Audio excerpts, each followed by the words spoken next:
Hello students, मैं आपका दोस्त शिवम अरोड़ा आज फिर आपके सामने हाजिर हूँ। बच्चे, आज हम लगभग एक साल के बाद आपके सामने रूबरू हुआ हूँ मैं। ठीक है, बच्चों के मैसेज आ रहे थे कि सर पेपर आ गए हैं तो आप काइंडली ज्वाइन करिए यूट्यूब पे दोबारा। मेरा थोड़ा सा इशू था कि मैं ऑफलाइन बैचेस के करके मैं आपसे रूबरू नहीं हो पाया, टाइम का चक्कर पड़ रहा था। बट अगर बच्चों का मैसेजेस आ रहे हैं और शिवम ना आए, ये हो नहीं सकता।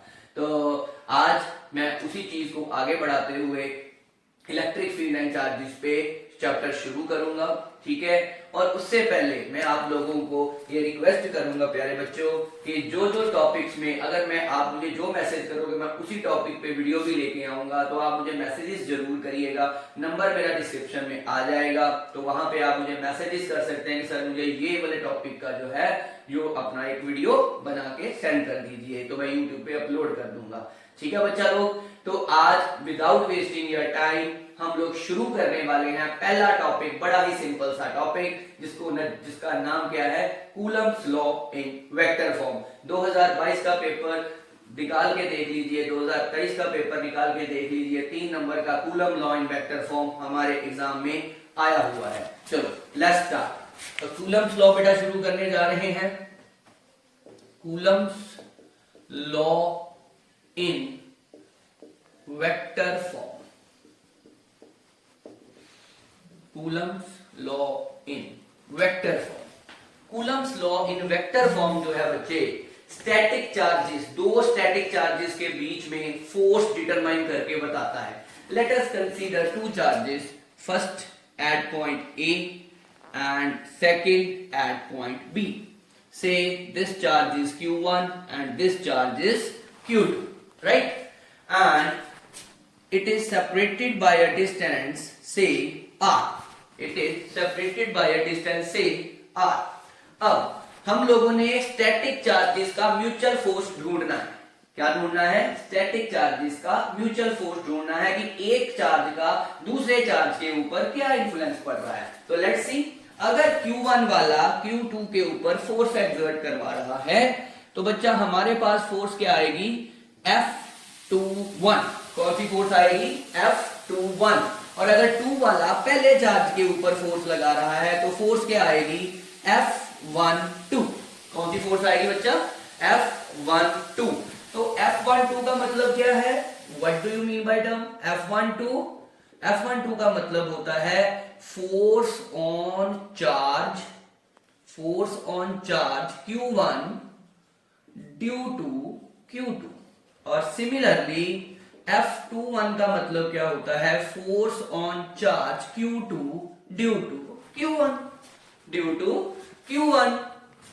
तो अगर ये वाला चार्ज इसके ऊपर फोर्स लगाएगा तो इसका एक डिस्प्लेसमेंट वेक्टर क्या आ जाएगा मेरे पास, R12 वेक्टर।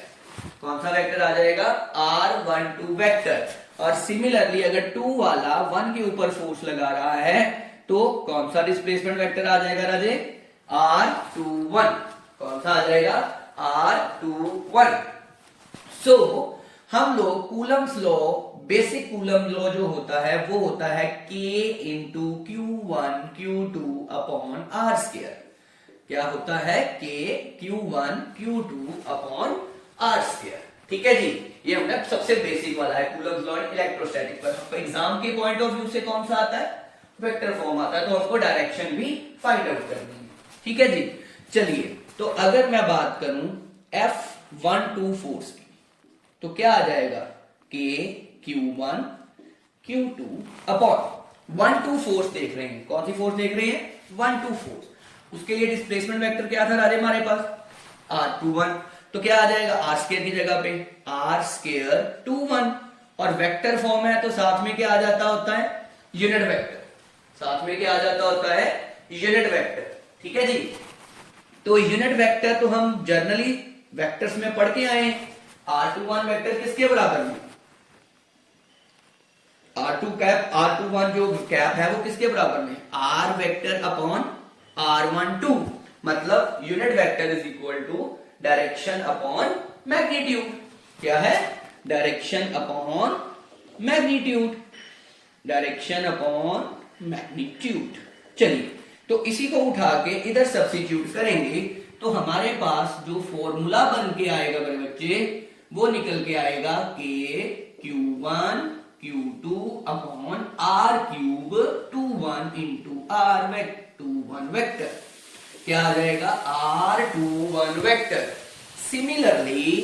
सिमिलरली मैं बात करूंगा F21 वेक्टर के ऊपर तो उसमें क्या आ जाएगा के Q1 Q2 upon R cube 12 into R12 vector. ठीक है, क्योंकि अगर 1 2 बात चल रही थी तो 2 1 डिस्प्लेसमेंट वेक्टर था, अगर 2 1 बात चलेगी तो 1 2 डिस्प्लेसमेंट वेक्टर है, इसलिए मैंने सिमिलर लिख दिया। तो पॉइंट एज इक्वेशन नंबर 1 और पॉइंट एज इक्वेशन नंबर 2। अब एक चीज आप इसमें नोटिस करिएंगे कि दोनों इक्वेशन सेम है, सिर्फ डिस्प्लेसमेंट वेक्टर का फर्क आ रहा है। देख रहे हैं, दोनों क्या है, डिस्प्लेसमेंट वेक्टर का फर्क आ रहा है। तो इसको लिए हम लोग क्या कर सकते हैं, R12 और R21 का डिस्टेंस बराबर है, मैग्नीट्यूड बराबर है, बट दोनों का डायरेक्शन अपोजिट है। मतलब यहां से मैं ये कर सकता हूं कि जो R12 है वो किसके बराबर में है, माइनस ऑफ 21 के बराबर में। किसके बराबर में है, माइनस ऑफ 21 के बराबर में। तो बच्चा लोग मैं क्या करूंगा, यहां पर मैं क्या करूंगा, 1 2 का जो वैल्यू है, 1 2 का वैल्यू है इसमें सब्स्टिट्यूट कर देंगे माइनस 21। तो क्या बन जाएगा, यहां पर मेरे पास बच्चा लोग निकल के आएगा के Q1 Q2 upon R21 with vector R21, with vector R21, साथ में एक नेगेटिव साइन पैदा हो जाएगा। नेगेटिव साइन क्यों आया, बिकॉज यहां पर एक नेगेटिव साइन था। नेगेटिव साइन शो क्या कर रहा है कि both are in opposite direction, both are in opposite direction. तो ये क्या हो गया, इक्वेशन नंबर 2 और ये इक्वेशन नंबर 3। अब इक्वेशन नंबर 2 और इक्वेशन नंबर 3 से आप देख पा रहे हैं कि मेरे पास सिर्फ क्या चेंज हुआ, 2 1 से क्या हो गया, 1 2 से क्या हो गया, 2 1 हो गया। और अब इक्वेशन नंबर 1 से इक्वेशन नंबर 3 को कंपेयर कर लीजिए आप, दोनों चीजें सेम नजर आ रही होंगी, सिर्फ एक नेगेटिव साइन अलग सा नजर आ रहा है। समझ रहे, सिर्फ एक नेगेटिव साइन आपको अलग सा नजर आ रहा है। यहां से क्या पता लग रहा है कि both are in opposite direction. Negative sign क्या शो कर रहा है कि दोनों फोर्सेस का जो डायरेक्शन है वो क्या है, आउट, मतलब एक दूसरे से अवे जा रहा है, 180 डिग्री है। क्या है, 180 डिग्री। तो क्या करेंगे, तो यहां से हम लोग क्या देख पाएंगे कि जो F12 है वो किसके बराबर में आ रहा है, F21 के साथ विद नेगेटिव साइन।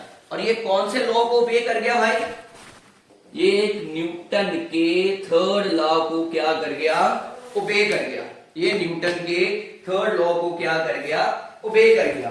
तो इसी के साथ यहां से हमारे पास जो इसमें नेट फोर्स आएगा, जो इसमें नेट फोर्स आएगा वो कितना आएगा, नेट फोर्स आएगा 0, जितने आपके मेरे वीडियो देखने से पहले नंबर आते रहे हैं। समझ गए, तो नेट फोर्स कितना आ रहा है भाई, 0 आ रहा है। जस्ट किडिंग, बढ़िया आ रहे होंगे 40 45 50। अब हम लोग 65 अबव लेके जाएंगे बोर्ड्स में, मेरे साथ हम सफर करेंगे और फरवरी तक रेगुलर अमाउंट्स में आपको वीडियोस पहुंचती रहेंगी। और जितनी देर तक आपके एग्जाम्स नहीं हो जाते, एग्जाम से पहले भी आपको मैं लाइव होके बताऊंगा और एग्जाम के बाद जो पेपर डिस्कशन होगी वो भी मैं आपके साथ करूंगा। चलिए बताइए, इतना टॉपिक क्लियर हुआ, कोई डाउट किसी तरह का कि नेट फोर्स कितनी हो गई 0 और लॉ कौन सा ओबे कर गया, न्यूटन का थर्ड, क्या कौन सा